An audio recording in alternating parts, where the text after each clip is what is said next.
It was a crisp autumn morning on October 5, 2012, when 10-year-old Jessica Ridgeway stepped out of her home in Westminster, Colorado. Like any other school day, she wore her favorite purple jacket, her backpack securely fastened, and a smile on her face. She was set to walk the short distance to her elementary school, Witt Elementary, just a few blocks from her house. Little did anyone know that this ordinary morning would turn into a nightmare for her family, her friends, and the entire community. Jessica's morning began like any other. Her mother, Jessica Ridgeway Sr., had worked the night shift the night before and was just waking up when she realized her daughter had left for school. It was around 8:30 a.m., a time when Jessica typically walked to school on her own, a routine she had followed for years. Jessica was an independent, responsible child, and her mother never had reason to worry when she left the house. That morning, Jessica was bundled up warmly against the cool Colorado morning air. She had her purple backpack with her school books and her lunch. As Jessica walked out the door, she probably gave her mother a quick wave goodbye, something her mom wouldn't remember as the last time she saw her daughter. For Jessica, the walk to school was simple. Take a right on 120th Avenue, follow the path down to the intersection at Lowell Boulevard, and head straight to Witt Elementary. The distance was just a few blocks, and Jessica had walked it countless times, often with friends and sometimes on her own. But this morning, something went horribly wrong.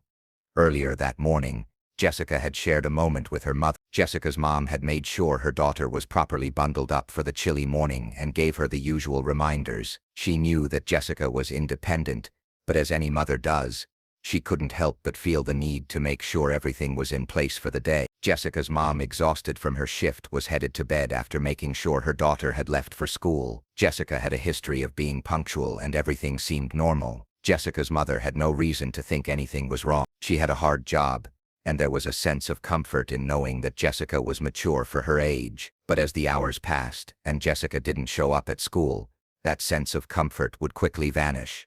It wasn't until the afternoon that Jessica's mother would realize something was off. Around 3 p.m., Jessica's school called asking about her whereabouts. Jessica was supposed to be at Witt Elementary, but she had never arrived that day.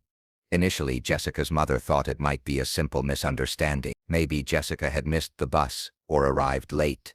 Nothing too unusual for a 10-year-old. But when she got in her car and drove to the school, she was hit with the first pangs of worry. The office was closed, and Jessica's absence was now being treated as a serious concern. Jessica's mother immediately began retracing her steps, driving to her daughter's school and to her friends' houses, hoping to find her safe. When she arrived at her friend's house and knocked on the door, there was no answer. She began to drive around the neighborhood, hoping to spot her daughter walking along the street. There was no sign of her. The fear began to settle in. Something was wrong, but there was no clear indication of what had happened. Had Jessica run into trouble? Did something prevent her from getting to school? And most haunting of all, why was no one else reporting having seen her? With no sign of Jessica, and the clock ticking into the late afternoon, her mother knew it was time to take drastic action. She made the call that would change everything. With a shaky voice, she dialed 9. "My daughter's missing," Jessica's mother told the dispatcher. Her voice was filled with panic, and every word was laced with desperation. "She didn't make it to school this morning. She was supposed to walk, but she didn't arrive. I checked her friend's house. I drove around. I went to the school. No one has seen her." The dispatcher asked for basic details. How old was Jessica? Did she have any way to contact you? Did she have a phone? No, Jessica didn't have a phone. She was only 10 years old after all. She was supposed to be in school. Everything seemed to be falling apart as Jessica's mother shared the last known details she had. Her daughter had left for school at 8:30 a.m., and she hadn't been seen since. The cold reality was settling in. Jessica was missing, and something was terribly wrong. The phone call marked the beginning of an investigation that would grow into a search effort unlike any the community had seen before. As the hours passed, the search intensified. The Westminster Police Department was immediately notified, and officers began to canvass the neighborhood. At first it was thought that Jessica might have simply gotten lost or wandered off, but there were no immediate signs of her anywhere in the area. Jessica's family began to panic. Friends, neighbors, and even strangers began combing the streets, posting flyers and searching parks, alleys, and woods. The entire community seemed to have come together, united in their search for the missing girl. As the days stretched on and there were still no signs of Jessica, the situation took on a more sinister tone. The hope that she was simply lost began to wane, and the fear that she had been abducted became all too real. With each passing hour, the hope that Jessica was simply lost and would return home quickly began to fade. Her disappearance was no longer a mystery. It was a terrifying tragedy in the making. What had happened to Jessica Ridgeway? Jessica's mother and grandmother, overwhelmed with fear and confusion, expressed their own deep-seated anxieties during interviews with the police. They feared the worst, that someone had taken her daughter. Jessica's grandmother, especially, had always worried about the dangers children faced, even in a quiet neighborhood like theirs. "I've always worried that something like this would happen," her grandmother admitted, her voice trembling with fear. "I've worried about this happening for years. Someone could just take her." Despite their fear, Jessica's family remained hopeful. They clung to the idea that Jessica was lost somewhere, unable to find her way home. But as the hours passed, that hope slowly began to slip away. For Jessica's family, the nightmare was just beginning. Every minute without answers felt like an eternity. They had to hold on to the hope that she would be found safe, that there was still a chance for their daughter to come home. As the day turned to night, Jessica's mother found herself growing more desperate. The reality that her daughter was gone was starting to set in, and the once peaceful neighborhood of Westminster had been turned upside down. The search continued, but as time passed, so did the realization that Jessica was not simply missing. Something darker was at play, and Jessica's family, friends, and neighbors were left in the heartbreaking uncertainty of not knowing where she was, or worse, what had happened to her. The morning of October 5, 2012 was supposed to be like any other for Jessica Ridgeway, but what started as a routine walk to school soon turned into a tragic disappearance that no one could have foreseen. As the hours dragged on, the community of Westminster, Colorado went from disbelief to action. Jessica Ridgeway, a 10-year-old girl, had vanished without a trace. The clock was ticking, and every second that passed without news brought a mounting sense of urgency. What had happened to her, and where was she? The realization that Jessica had been missing for longer than expected hit hard. Her mother, still hoping for the best, could not shake the anxiety building within her. Every call she made, every door she knocked on, had returned the same empty answers. Jessica was not at her friends' houses, not at the school, not anywhere she was supposed to be. Jessica's disappearance was no longer just a simple case of a child being late or lost. By mid-afternoon, it was clear that something far more sinister had occurred. In the early hours of the investigation, police were immediately called in to start the search effort. But this was no ordinary search. This was a desperate race against time. The Westminster Police Department quickly dispatched officers to canvass the area. They began knocking on doors, speaking with neighbors, and checking local surveillance footage in hopes of spotting Jessica along her route to school. As the search grew, it became clear that something was terribly wrong. When you have a child who vanishes in broad daylight, the fear sets in quickly. Could someone have taken her? Had she wandered off somewhere and gotten lost? The police knew one thing for certain: time was their enemy. The more time passed, the fewer the chances were of finding Jessica safe and sound. As news of Jessica's disappearance spread, the community quickly rallied together. Neighbors, family, friends, and even strangers began searching the nearby parks, streets, and wooded areas. Flyers with Jessica's photo were printed and plastered on utility poles, bus stops, and local businesses. The entire city of Westminster seemed to stop in its tracks. Businesses closed for the day. Families and friends rallied to search for Jessica. The neighborhood, typically quiet and peaceful, now became a place of urgent activity,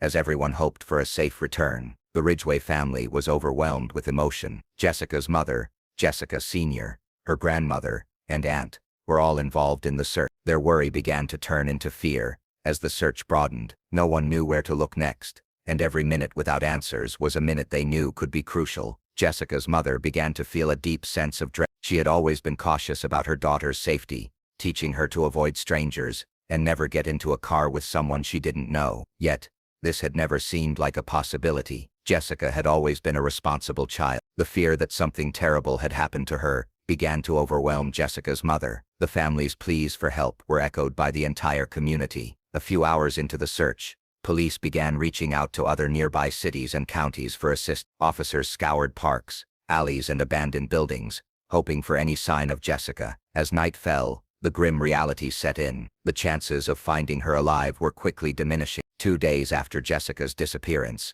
a crucial break came when a man walking near his home in neighboring Superior, Colorado, found a backpack on the street. The backpack, described as gray with pink flowers, immediately caught his attention. Inside the bag were Jessica's school books, clothes that smelled faintly of urine, and her distinctive purple glasses. The discovery of Jessica's backpack was a pivotal moment in the case. At first, it seemed like a clue that could lead them to Jessica's whereabouts, but as investigators examined the contents, they realized the discovery was more disturbing than it initially appeared. The backpack wasn't just a clue, it was a chilling signal. Jessica's books and personal items were inside, which led investigators to believe that she had been in the area. But the strange odor emanating from her clothes and the fact that her glasses were in the bag made it clear this was not a typical missing person case. The smell on Jessica's clothes, the inclusion of her glasses, and the overall condition of the items painted a darker picture. It was as if someone had been trying to cover their tracks. Had Jessica been transported elsewhere? Had she been held against her will? The police immediately connected the backpack with Jessica's disappearance, but the discovery only deepened the mystery. Was Jessica still alive? If so, where was she? The backpack had no further answers, but it intensified the need for an immediate and thorough investigation. As word spread about the backpack and the ongoing search, tips began flooding in from the public. People in the community, strangers, neighbors, and friends volunteered their time to join the search parties. Law enforcement also called in tracking dogs to search nearby parks, dumpsters, and wooded areas. Every possible lead was being followed, but still, no sign of Jessica appeared. The tips began to flood in. Some were helpful, others were dead ends, but with each lead, the police pushed forward, hoping that one of the calls would finally bring them the answers they desperately needed. The case was becoming a public obsession, with everyone hoping for a breakthrough. Search teams scoured miles of terrain, hoping to find anything that could point to where Jessica had gone. But despite their efforts, the search only seemed to lead to more questions. The police continued to interview witnesses and check every piece of surveillance footage. They even expanded their efforts into neighboring towns. Yet, with each passing day, the fear that something tragic had happened to Jessica loomed larger. Every new lead brought hope, but with each passing day, the question on everyone's mind grew more pressing. Where was Jessica, and what had happened to her? Jessica's family, especially her mother, was struggling to keep it together. The worry over Jessica's fate was starting to take a serious toll. Her mother, already exhausted from her work and the stress of the search, found herself battling anxiety, fear, and uncertainty. Her mother's mind was a whirlwind of questions, each more unbearable than the last. What if Jessica had gotten lost in the woods? What if she had been taken? And if so, why? The uncertainty gnawed at her every waking moment. Family and friends tried to keep the mother grounded, offering their support and love, but the pain of not knowing what had happened to her daughter was almost unbearable. Jessica's mother continued to cling to the hope that Jessica would come home, that this would all be some terrible misunderstanding. But as the hours turned to days, that hope began to fray. As law enforcement agencies gathered to tackle the case, the investigation grew. The Westminster Police Department, with assistance from the FBI, had initiated several layers of inquiry. Investigators began looking into any potential suspects or persons of interest. They interviewed neighbors, teachers, and anyone who might have seen or heard anything related to Jessica's disappearance. With the help of local authorities, the FBI was brought in to assist in the investigation. Their expertise would prove invaluable in the search for answers. They began reviewing surveillance footage from nearby areas, hoping to spot any movement that could give them a lead. The first few days would be critical, and every single minute counted. By the end of the first few days of the search, the situation had escalated from a missing child case to a full-fledged investigation. The community of Westminster, though still hopeful, was beginning to fear the work. With no sign of Jessica and no concrete leads, law enforcement had their work cut out for them. But the discovery of Jessica's backpack had marked a dark turning point in the case, a shift from searching for a lost girl to searching for a crime scene. As the search for Jessica Ridgeway continued, the case took on a far more ominous tone. The hope of finding Jessica safe and sound seemed more distant with every hour that passed. The community was now united in the search, but the questions were mounting. Would they find her alive, or was something far darker at play? The hope of finding Jessica Ridgeway safe and sound had dwindled with every passing hour. The search had extended for days, the community's efforts growing ever more desperate. But on October 10, 2012, 5 days after the 10-year-old girl went missing, What would be the most horrific discovery in this case was made, and the truth that everyone feared would soon come to light. On October 10th, a few days after the discovery of Jessica's backpack, a pivotal moment occurred in the search for the missing girl. It was an ordinary day for sanitation workers from the Boulder County Waste Management Team, who were picking up trash along a rural stretch of road near the city of Superior, about 6 miles from Jessica's home. As they were going about their duties, one worker, Herman, noticed something out of place on the side of the road. It was a black trash bag, sitting partially open in the grass. At first it seemed like any other bag that had fallen from the back of a truck, perhaps discarded or lost. But as Herman approached the bag and picked it up, something didn't feel right. He noticed it was oddly heavy for its size, and as he handled the bag, the top seemed to make a hollow sound. Herman had been a sanitation worker for years, and he was used to handling garbage, but this bag felt different. It didn't feel like normal trash. Something about it made his instincts flare, and he felt a nagging sense that this wasn't just some discarded refuse. Herman and his co-worker Bobby began examining the bag more closely. The smell coming from it was disturbing, and when Bobby used a broom handle to poke at the bag's contents, he too began to feel the unease settle in. As they prodded at the bag, they noticed something strange, a gooey substance at the bottom. The bag had a liquid residue on it, unlike anything they had encountered before. They both realized, almost instinctively, that they weren't dealing with garbage. Something was wrong, and they needed to investigate further. They decided to open the bag. Inside, they found something that would haunt them for the rest of their lives. The workers, who had been handling trash all day, were not prepared for what they would find. As they carefully cut open the bag, a horrifying sight emerged. What appeared to be human remains were inside, atrociously mutilated, and shockingly without the usual markers of a typical body. The bag contained a torso. It was dismembered, strangely so, without a head, arms or legs. What should have been a human being, a young girl, was reduced to a brutal and grotesque scene. There was no sign of life, only the cruel evidence of what had been done to her. The workers immediately called the police, and the discovery was reported. Local authorities rushed to the scene, where they secured the area and began processing the site. The body parts were collected carefully and placed into evidence bags. As the full scope of what had happened began to unfold, the workers who had stumbled upon the body were understandably shaken. For them, this was more than just a routine day of cleaning up trash. It was a scene of unimaginable horror that would stick with them forever. For the sanitation workers, this discovery was the beginning of a nightmare. They had found Jessica Ridgway's remains, and they had unknowingly brought the search for her to an abrupt and terrifying end. But even as the community's hope seemed dashed, investigators now had to focus on answering the most pressing question of all: who did this, and why? Forensic investigators quickly moved in. They began the difficult and painstaking process of confirming the identity of the remains. The absence of a head, arms, and legs presented a unique challenge, but the authorities were not deterred. They quickly gathered dental records, clothing samples, and other personal effects from Jessica's backpack, which had been found days earlier. It was the distinct purple glasses found in the backpack that helped confirm her identity. When investigators compared the remains to those glasses, there was no longer any doubt. The remains were indeed those of Jessica Ridgway. The sight of Jessica's remains in that bag was nothing short of horrifying. A community that had already been living in fear now had to face the truth. Jessica was gone. The little girl who had disappeared just days before was no longer missing. She was the victim of a terrible crime. The confirmation of her identity was a somber moment for law enforcement and the community alike. Jessica's family, who had been clinging to hope, were now forced to confront the worst-case scenario. The search for their missing daughter had turned into a tragic homicide investigation. News of the discovery of Jessica's remains spread quickly throughout the community and the country. The local media reported on the horrific find, and soon, national news outlets picked up the story. The details were shocking, and the community of Westminster was thrown into a state of disbelief. How could this happen in their quiet suburban neighborhood? The discovery of Jessica's dismembered body sent shockwaves throughout Westminster. People were stunned. The small, tight-knit community had never experienced such a heinous crime, and the news left everyone with a heavy heart and a burning question: who could have done this to an innocent child? As news reports continued to flood the airwaves, local parents began to fear for the safety of their own children.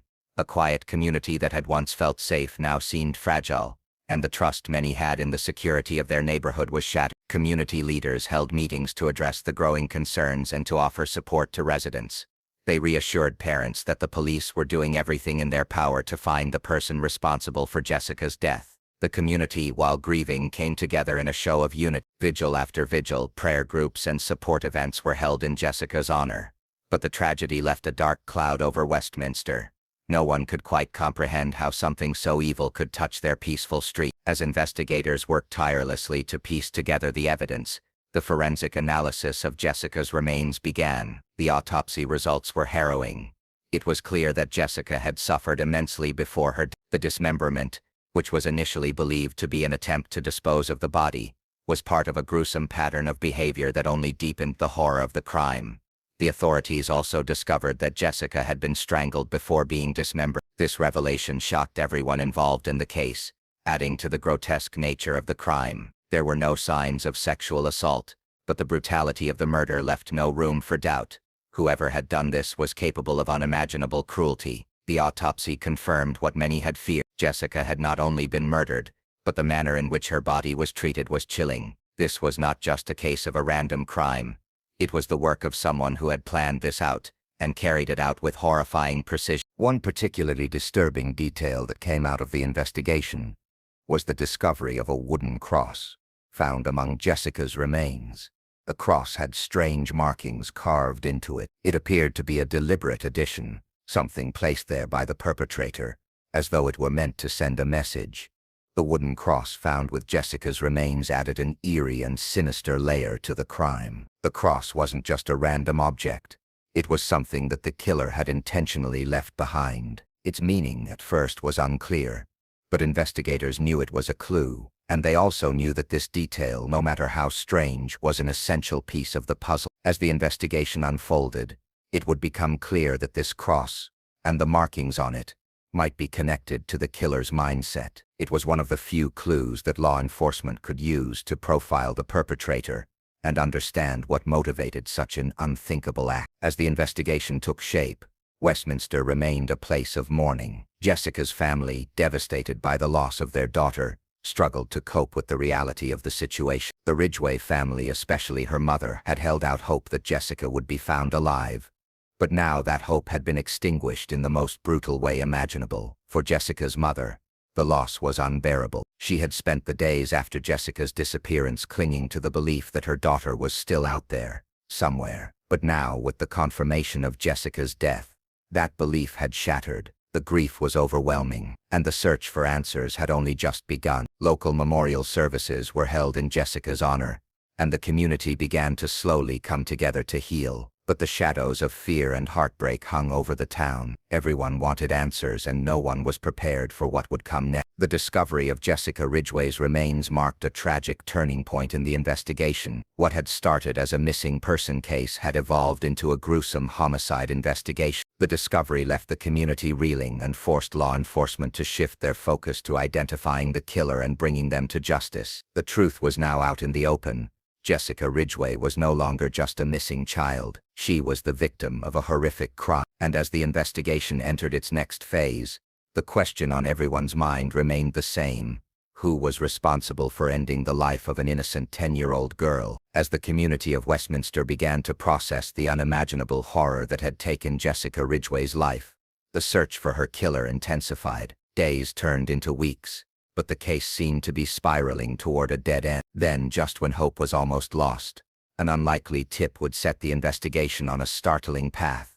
A path that would lead authorities to the arrest of a 17-year-old young man, a neighbor, and someone no one had suspected. In the wake of Jessica's murder, the Westminster Police Department had canvassed every lead and followed every possible clue. They spoke to everyone in the neighborhood, interviewed friends, family, and even strangers who might have crossed paths with Jessica. No stone was left unturned, yet the identity of the killer remained elusive. At first, investigators had no idea who could be responsible for Jessica's death. Was it a stranger? Had she been targeted by someone who had no connection to her? Or was it someone from within the community? The questions loomed large, but the answers remained nowhere to be found. In the days that followed the discovery of Jessica's body, the focus of the investigation began to shift. With no clear suspects, the police began gathering DNA evidence from the community, hoping for a breakthrough. They used cadaver dogs to search through the area again, and they collected samples from anyone who might have been a potential match to the evidence left behind by the killer. But there was a crucial piece of the puzzle that remained elusive, until a seemingly ordinary phone call changed everything. It was October 23, 2012, 18 days after Jessica Ridgeway had disappeared, when a phone call to the FBI brought the investigation into a new direction. A woman who would later be identified as Mindy Sigg, the mother of 17-year-old Austin Sigg, called authorities with an alarming claim. In an unexpected twist, it was the mother of a young man who had once been cleared by investigators that would bring the case to a head. Mindy Sigg, a resident of Westminster, called the FBI, convinced that her son Austin knew something about Jessica's murder. The woman was worried, claiming that her son had confessed to the crime. She explained that Austin had come to her saying he had been involved in Jessica's death. He had made the confession in a disjointed, cryptic manner, but the words were clear. Austin was telling her that he had killed Jessica Ridgeway. Mindy Sigg described a conversation with her son that chilled her to the bone. She explained that Austin, seemingly out of nowhere, had confessed to his involvement in Jessica's abduction and murder. She even claimed that Austin had provided her with grisly details about Jessica's remains and where they had been hidden. Mindy's call was taken serious. At first, investigators were hesitant. Austin had already been cleared by DNA tests earlier in the investigation, but with the new tip, the FBI was now compelled to revisit the young man and find out if the confession was genuine, or if there were deeper, more disturbing issues at play. By the time Mindy had made the call to the FBI, Austin had already given a series of confusing, strange statements to friends, family, and even his girlfriend about his role in Jessica's death. Austin had been acting strangely for weeks. Those around him had noticed shifts in his behavior, but no one could have predicted the dark truth lurking behind his actions. Austin Sigg had been under the radar for most of the investigation. He was a quiet teenager, a seemingly regular high school student with plans to attend college and study mortuary science. But beneath the surface, something was troubling. Austin had begun to show signs of disturbing behavior, making comments that raised alarm bells for those who knew him. It wasn't just his mother who noticed something was off. Austin's girlfriend, Anna, had heard him talk about the case, and seemed disturbed by the things he had said. According to Anna, Austin was fixated on the details of the investigation, his emotions fluctuating between indifference and distress. However, she never expected him to actually be involved in the crime. But Mindy's tip was a game changer. She relayed that her son had confessed to the murder, and explained that Austin had shown signs of guilt and anxiety. Authorities acted quickly, bringing Austin in for questioning. The interrogation room was stark. Austin Sigg, who had been quiet and withdrawn, now faced a serious accusation. He was being questioned for the brutal murder of Jessica Ridgeway. The investigators began by asking him simple questions, trying to gauge his emotional state and reaction. What they got, however, was a startling confession. Austin's demeanor in the interrogation room was unsettling. He had confessed to the murder without hesitation, providing eerie, detailed accounts of the crime. He spoke about Jessica's abduction, her time spent in his car, and how he had taken her to his house before eventually killing her. His parents discovered that he had a troubling addiction to pornography. But it wasn't just any pornography. It was violent and graphic material, including videos involving dismemberment and other dark fantasies. Austin Sigg's troubled past had been growing for years, and the signs were there if anyone had known what to look for. His obsession with violent imagery, coupled with his apparent lack of empathy and disturbing fantasies, pointed to a young man who was capable of unimaginable cruelty. Austin's obsession with death and violence was something that had surfaced repeatedly during his interactions with friends and family. His desire to study mortuary science was just another layer to his dark personality. It wasn't until his confession that anyone truly understood the extent of his depravity. The arrest of Austin Sigg marked a turning point in the case, but the questions surrounding his motives and the reasons behind such a brutal crime would continue to haunt the community and investigators alike. What had driven Austin Sigg to commit such an unthinkable act? And why had he confessed so freely, almost as if the murder was a natural extension of his disturbed mind? Austin Sigg's arrest brought an end to the search for Jessica's killer, but it also opened a deeper investigation into the mind of a young man capable of such unimaginable violence. What led him to commit such a crime, and how many others were left in his way? After the shock of Austin Sigg's arrest, the community of Westminster, Colorado, was left to process the revelation. that one of their own had been responsible for the brutal murder of 10-year-old Jessica Ridgeway, but justice had yet to be served. What followed in the months after Austin's arrest was a trial that would captivate the nation and forever alter the lives of those affected by Jessica's death. The courtroom would become the battleground for justice, where the fate of the young man who had confessed to this horrific crime would be determined. Austin Sigg's trial was an inevitable event following his arrest in October. The details of the crime were horrifying, and the public was eager to know why this seemingly normal teenager had committed such an unimaginable act. As the date of the trial approached, it became clear that the case would not only draw attention due to its gruesome nature, but also because of the chilling questions surrounding Austin's motivations and mental state. The trial of Austin Sigg began on November. The charges against him were staggering: first-degree murder, kidnapping, and sexual assault in the death of Jessica Ridgeway. The prosecution wasted no time in laying out the case, beginning with the horrifying details of Jessica's abduction, the brutal dismemberment of her body, and the subsequent confession that had tied Sigg to the crime. During the opening statements, the prosecution painted a damning picture of Austin Sigg's actions. They described how Jessica had been abducted from her normal morning walk to school, her terror as she was driven away by Austin, and the chilling way in which he dismembered her body. The public was horrified by the details as they were presented in court.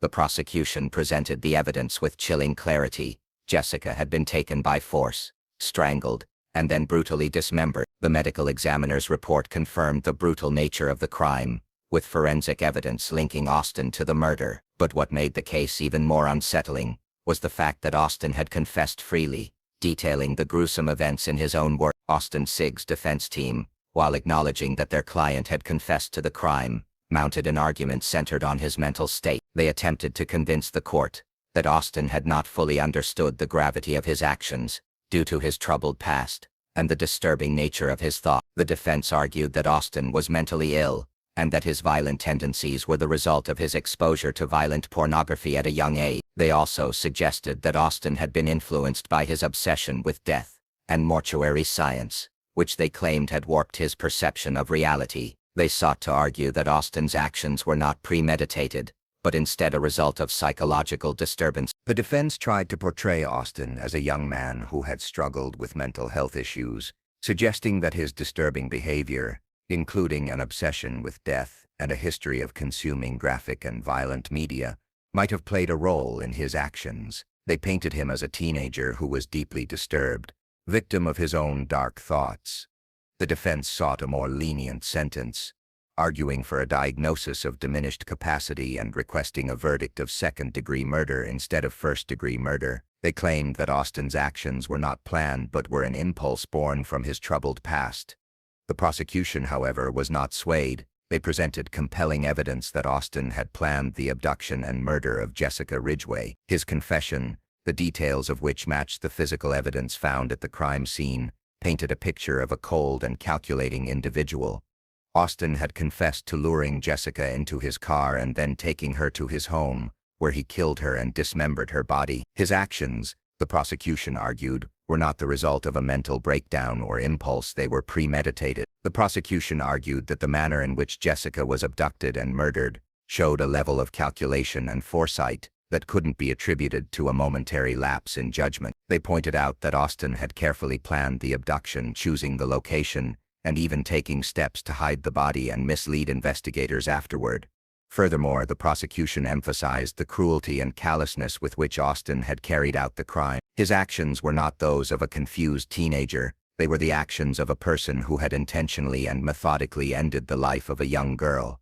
The prosecution painted a portrait of a teenager who, despite his initial claims of remorse, had shown no genuine empathy for his victim. They highlighted his lack of emotion during the confession and his ability to dismember Jessica's body with an almost mechanical detachment. The defense's argument of diminished capacity fell flat in the face of such deliberate cruelty. As the trial moved forward, the victim impact statements began. Family members and friends of Jessica Ridgeway were given the opportunity to speak directly to the court, and the emotional toll of Jessica's death was laid bare. Her mother, Jessica's, her grandmother, and even the family's friends spoke about the hole that had been left in their lives. They described the deep sadness, the endless questions, and the loss of innocence that came with her death. The victim impact statements were among the most emotional moments in the trial. Jessica's mother, who had fought tirelessly in the search for her daughter, spoke of the agony of losing her child.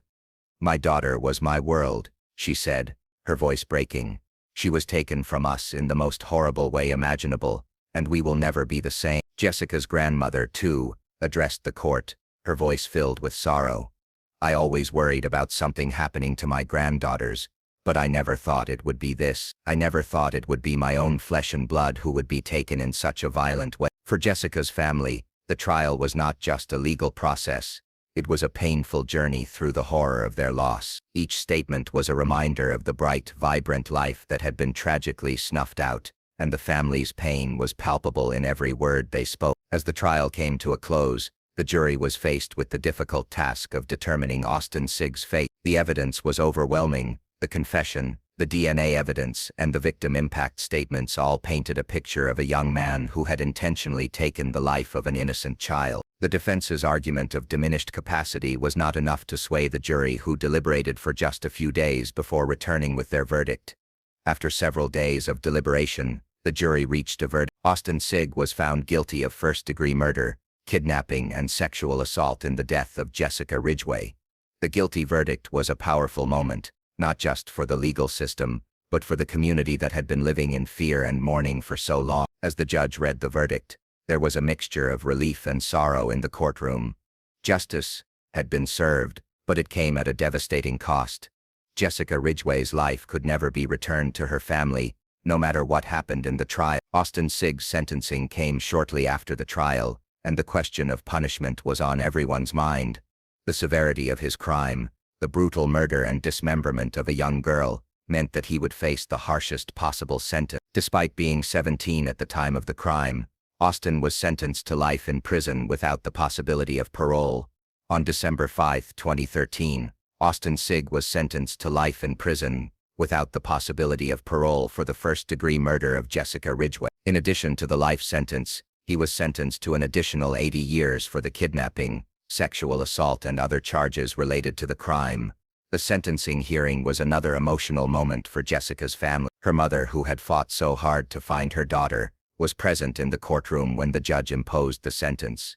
She said nothing as the sentence was handed down, but her face reflected a mixture of grief and a sense of finality. While the sentence brought a sense of justice, it did little to fill the void that Jessica's death had left behind. For Jessica's family, the grief of losing her would never fully fade, but the hope for justice had been realized. Austin Sigg's trial and sentencing marked the end of a long and painful legal battle. The community of Westminster, while devastated by the crime, could at least find some sense of closure. Austin Sigg would never again have the opportunity to harm another child, and justice had been served for Jessica Ridgeway. The trial of Austin Sigg was a long and difficult journey, but it was one that ultimately led to justice for Jessica Ridgeway. Her family, while forever changed, could now begin to heal, knowing that the young man who had taken her life would never be free again. The brutal murder of 10-year-old Jessica Ridgeway shattered not only her family but also the entire community of Westminster, Colorado. In the days and weeks following Austin Sigg's arrest and conviction, the town began to grapple with the profound sense of loss and fear that had gripped them all. The tragedy had left a permanent scar on the community, but in the face of such overwhelming grief, the residents came together to honor Jessica's memory, pay tribute to her short life, and find ways to heal from the unimaginable pain they had all endured. In the days immediately following the discovery of Jessica Ridgeway's remains and the subsequent arrest of Austin Sigg, Westminster was in a state of shock. This was a small, tight-knit suburban community where families felt safe, where children could walk to school without fear. The idea that such a horrific crime could happen in their own backyard was almost impossible to accept. Westminster had always been a quiet, peaceful town. It wasn't a place where violent crime was common. Families walked their children to school and neighbors knew each other by name. The senseless murder of Jessica Ridgeway turned that sense of safety upside down. In the weeks following Jessica's death, fear spread through the community like wildfire. Parents locked their doors, held their children closer, and questioned the security of their once peaceful lives. The Ridgeway family, who had already been thrust into the public eye due to Jessica's disappearance, now found themselves not only coping with the loss of their beloved daughter, but also dealing with the media attention and the heartbreaking reality that Westminster would never be the same. Jessica's mother, Jessica Ridgeway Sr., and her extended family were often seen in public, making statements, attending vigils, and participating in efforts to raise awareness about child safety. But even as they fought to keep their daughter's memory alive, there was a clear void in their hearts, a grief that could never be fully addressed, no matter what actions they took. Jessica's family, especially her mother, struggled to understand how their vibrant, energetic daughter could be taken so cruelly. Jessica Ridgeway Sr. had raised her daughter to be cautious, to avoid strangers, to never get into a car with someone she didn't, and yet, despite all the precautions, the unthinkable had happened. The pain was almost unbearable. Despite the overwhelming grief, the community quickly began to rally together.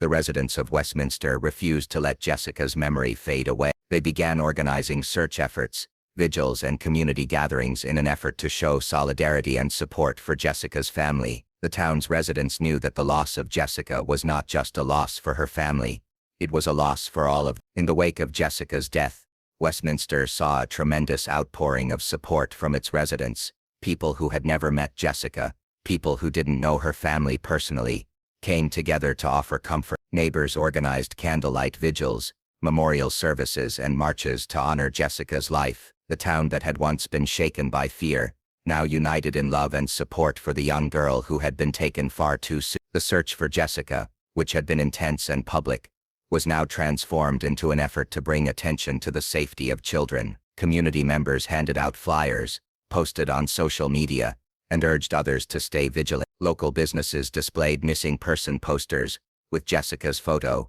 hoping that someone might have information that could lead to her safe return. But as the days turned into weeks, and the tragic reality of Jessica's death set in, the focus of the community began to shift from the search to the grieving process. Parents, children, and community leaders struggled with the emotional fallout, and the need for support became apparent. The outpouring of grief and support was a reminder of just how connected this community was, but it was also a reminder that Jessica's murder was not just a tragedy for one family, it was a tragedy for everyone who lived in Westminster. The town had been rocked to its core, and the only way to heal was to come together. As time passed, the community focused on ways to honor Jessica's life and ensure that she would never be forgotten. Memorials, fundraisers, and public tributes were organized to keep her memory alive. People wanted to do something positive in the face of such darkness, to celebrate Jessica's life, not just mourn her death. In the months that followed Jessica's murder, the community began organizing memorials and tributes to honor her memory. The Ridgeway family, while still grieving, encouraged these efforts, knowing that keeping Jessica's spirit alive was the most important thing they could do. One of the most significant memorial efforts was the establishment of the Jessica Ridgeway Memorial Park. Located just a few blocks from where Jessica lived, the park became a focal point for the community's healing process. The dedication ceremony was emotional and filled with people who had been touched by Jessica's story. The park was designed with Jessica in mind. Her favorite colors, purple and green, were prominently featured throughout the design, and a plaque bearing her name was installed near the park's entrance. The park became a place where families, friends, and strangers alike could come together to remember Jessica and reflect on the tragedy that had affected them all. Jessica Ridgeway Memorial Park became a symbol of both remembrance and resilience. It stood as a tribute to the young girl whose life had been taken far too soon, but it also served as a reminder that communities could come together in the face of tragedy to create something meaningful. In addition to the park, annual memorial services were held in Jessica's honor. These events continued to bring the community together to reflect on her life and the impact her death had on them all. The Ridgeway family participated in these memorials, sharing their grief but also their gratitude for the support they had received from the community. Each year, the Westminster community gathered at Jessica Ridgeway Memorial Park for a memorial service. The event included speeches, music, and moments of silence. It was an opportunity for the community to come together, honor Jessica, and renew their commitment to child safety. While the pain of Jessica's death would never fully disappear, these annual events helped everyone cope with their loss. In addition to the memorial park and annual services, the Ridgeway family also supported initiatives aimed at improving child safety. Jessica's mother, Jessica, became an advocate for awareness programs that educated parents and children about stranger danger and abduction prevention. She also spoke out about the need for stronger laws to protect children in the wake of Jessica's murder. As the years passed, the community of Westminster slowly began to heal. While the pain of losing Jessica would never fully dissipate, the town had come together in ways that no one could have anticipated. The memorials, the park, and the continued efforts to honor Jessica's memory served as a reminder that even in the face of unthinkable loss, communities could find strength in unity. Westminster may never fully recover from the loss of Jessica Ridgeway, but through their collective grief and determination to honor her, the community proved that they would not be defined by tragedy. They would be defined by their ability to come together and rebuild their sense of safety, love, and connection. As Jessica's family continued to mourn, they found solace in knowing that their daughter's legacy would not be forgotten. Her story, her life, and the love she brought to those around her would live on in the hearts of the people of Westminster, in the park dedicated to her, and in the safety initiatives her family had worked so tirelessly to put in place. Through grief, pain, and unimaginable loss, the community of Westminster came together to honor Jessica Ridgway's life, and to ensure her memory lived on. Memorials, support programs, and a deep sense of solidarity defined the healing process for everyone touched by Jessica's tragic death.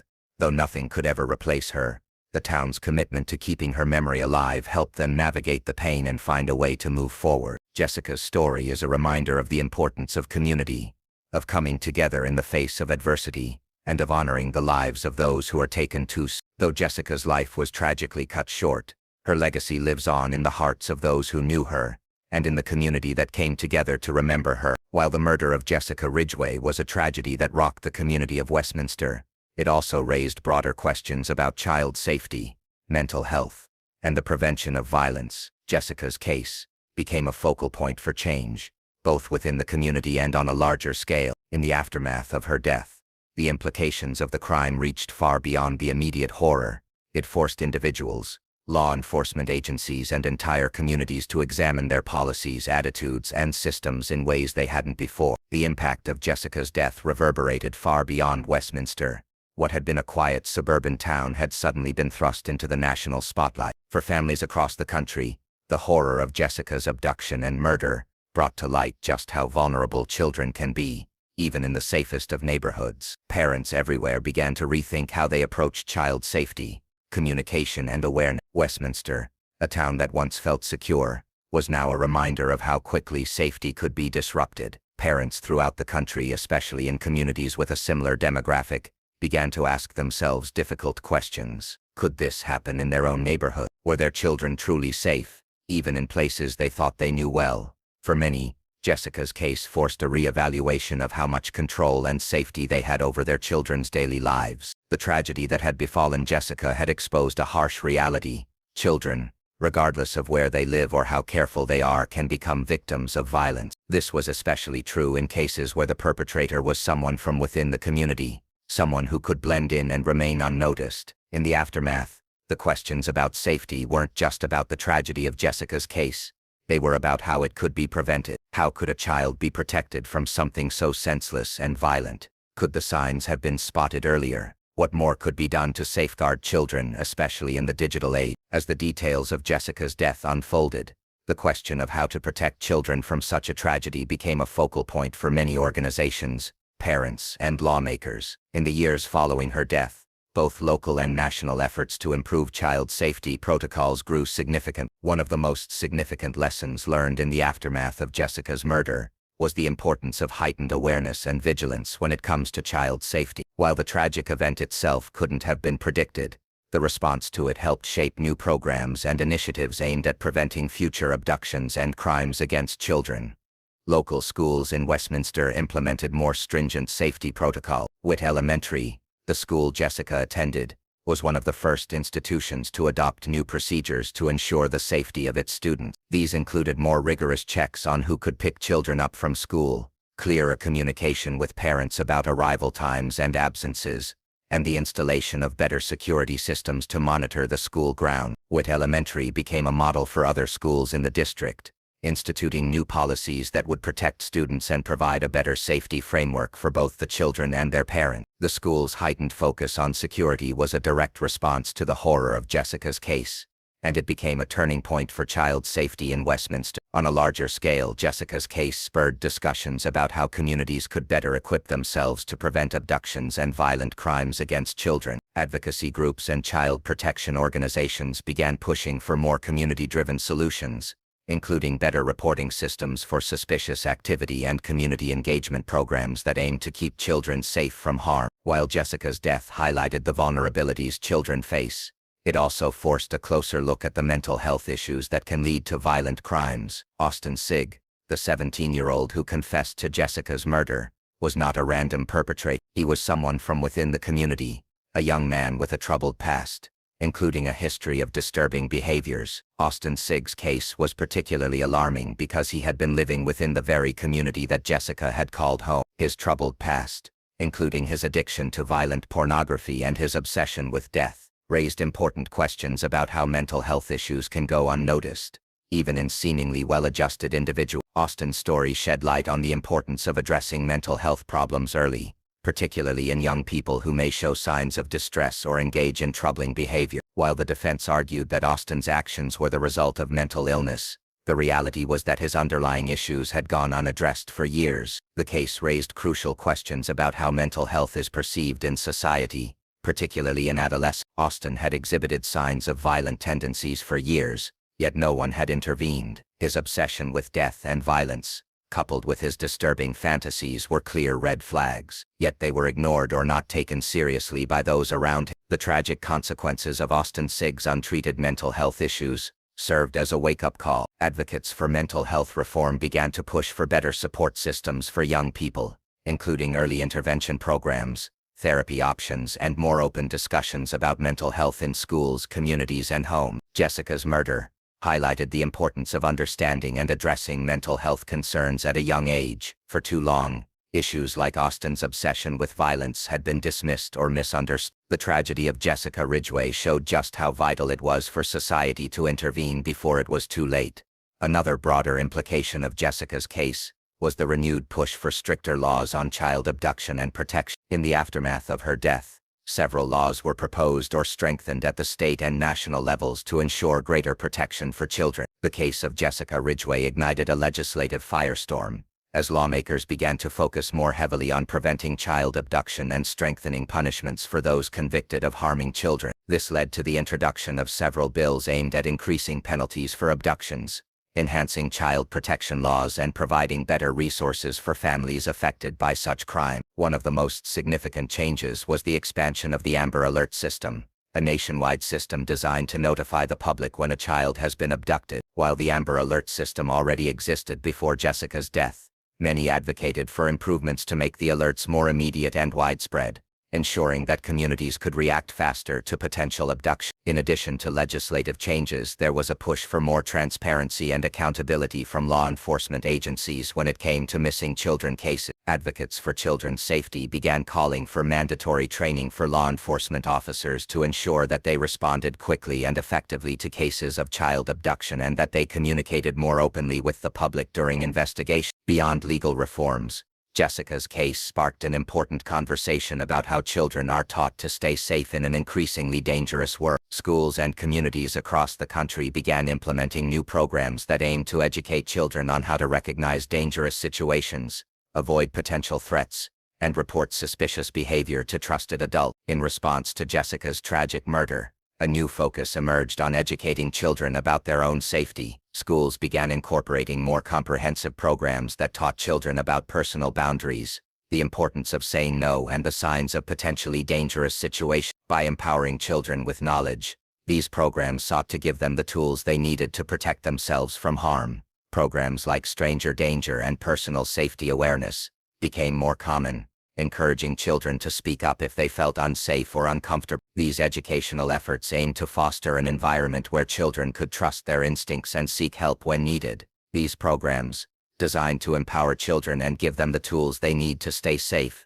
became a critical part of school curricula. The hope was that by teaching children about safety at a young age, future tragedies like Jessica's could be avoided. The broader implications of Jessica Ridgeway's murder go far beyond the tragedy itself. While the loss of Jessica can never be undone, the lessons learned from her death have led to meaningful change. From enhanced child safety initiatives to a greater focus on mental health, Jessica's legacy continues to shape the way communities, law enforcement, and lawmakers approach child protection and prevention. The tragedy of Jessica Ridgeway will always be a painful chapter in the history of Westminster, but the lessons learned from her death have resonated far beyond the boundaries of her community. Jessica's story serves as a powerful reminder that no child is truly safe until we as a society take the necessary steps to protect them, from recognizing the signs of violence to creating stronger support systems for children and their families. Jessica's story remains one of heartbreak, but also of resilience. It's a story of a community that, despite its profound loss,